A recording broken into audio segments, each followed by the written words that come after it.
Hey guys, welcome back. Let's address the Ephant in the room. So just like most Regal Robot collectors, I was super excited when they announced they were doing Ephant Mon. This thing is massive, guys. This thing weighs almost 5 pounds. It's like over 13 inches tall and 10 inches deep.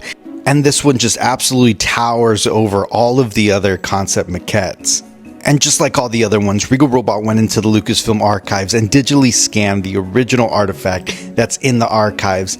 And they even replicated the cloth cloak with all the hand stitching, the fibrous hair, and just the paint job is amazing. And it has so many different washes and colors, just so cool. So now let's talk about the history of this maquette and the character itself. So we know his name is Ephant Mon, or nicknamed Elephant Man. But did you know that Phil Tippett didn't actually use an elephant as a reference? He actually used this Platybelodon, which is this extinct prehistoric animal that kind of resembles an elephant. But Ephant Mon was one of these characters that got the full treatment for the film.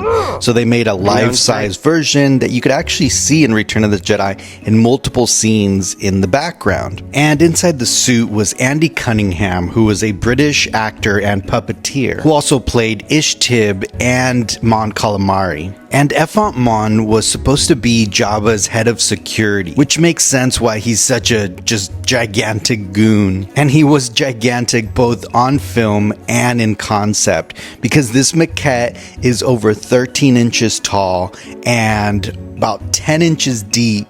And this maquette actually weighs a little bit over 4 pounds. And I love Regal Robot's attention to detail because they replicated the cloak, but they also did all the hand stitching on it. And they even went as far as to age the cloak so it looks old and weathered. And of course, Regal Robot even sourced the fibrous hair. And since this is a Phil Tippett sculpt, you're gonna get all of those wrinkles and real texture of like an animal that's very typical of, you know, Phil Tippett's work. You could see that in obviously like the Rancor and, you know, pretty much all of the other maquettes that he's done. And this one's no exception. You're going to get a lot of detail like in the hands, in the face, obviously even in the mouth. And of course, because this was digitally scanned from the original one, you're going to get all of those features on this maquette.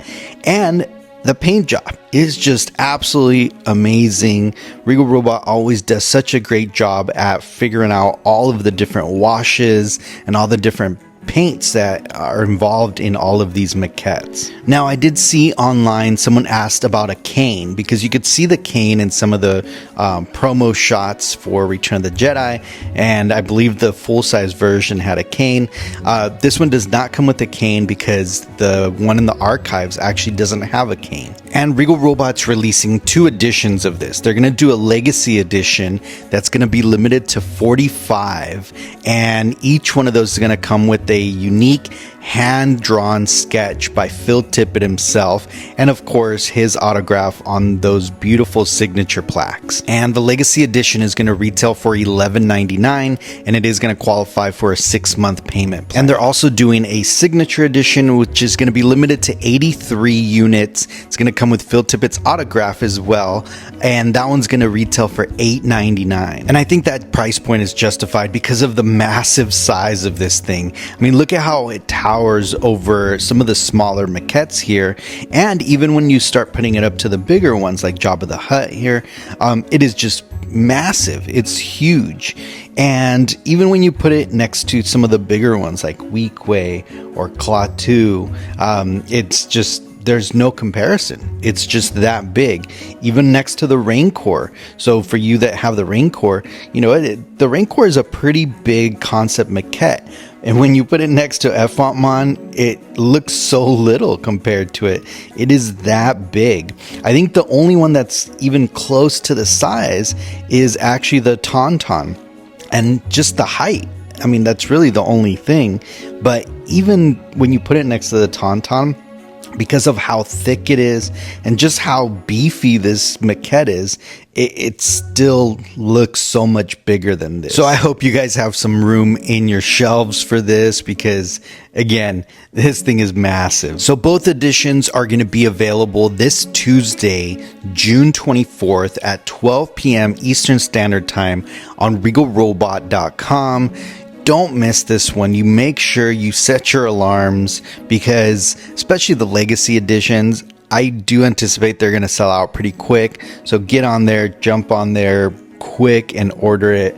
That way you don't miss out, because this line, as it keeps growing, it's just looking cooler and cooler when you start putting all of the maquettes together. And I know this one's going to be a fan favorite, so I do anticipate both versions to sell out.